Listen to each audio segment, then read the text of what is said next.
மேச ராசிக்கு வந்து பார்த்தீங்கன்னா, அவர் ஒரு முக்கியமான கிரகம். ஏன்னா, அந்த ராசிக்கு பாக்யாதிபதி அப்படின்னு சொல்லக்கூடிய ஒரு முக்கியமான 9ஆம் வீட்டுக்கு அதிபதி குரு தாங்க. இப்ப அவர் பார்த்தீங்க அப்படின்னு சொன்னா, ஏற்கனவே 2ஆம் வீடுன்னு சொல்லக்கூடிய ஒரு சாதகமான வீட்ல தான் இருக்கார். இந்த பெயர்ச்சியின் மூலம் வர மே மாதம் 14ஆம் தேதி அவர் பெயர்ச்சியாகி மிதுனத்துக்குள்ள போகப் போறார். அதாவது மேச ராசிக்கு 3ஆம் இடத்திற்கு அவர் நகர்வு பெறப் போறாருங்க.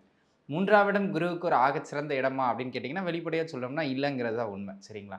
ஆனா, இதுல ஒரு தனி சிறப்பு என்ன அப்படின்னு கேட்டீங்கன்னா, குரு அமர்ந்த இடத்த காட்டிலும் அவர் எந்த வீட்டெல்லாம் பார்க்கிறாரோ, அவருக்குன்னு 5ஆம் பார்வை, 7ஆம் பார்வை, 9ஆம் பார்வைன்னு 3 பார்வை உண்டு.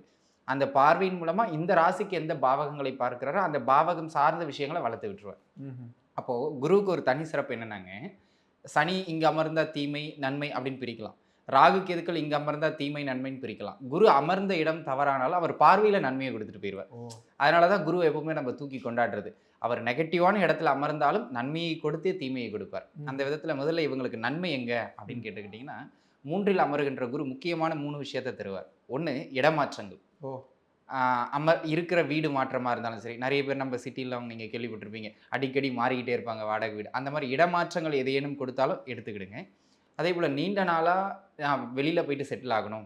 ஃபாரின் ஜாப் ஆப்பர்ச்சுனிட்டிக்காக ட்ரை பண்ணிக்கிட்டு இருக்கேன். ம். அப்படிங்கிற நண்பர்களுக்கு அந்த உத்தியோகம் அல்லது ஊரையே மாத்துறதுக்கான ஒரு அமைப்பையும் ஏற்படுத்தி கொடுப்பார்.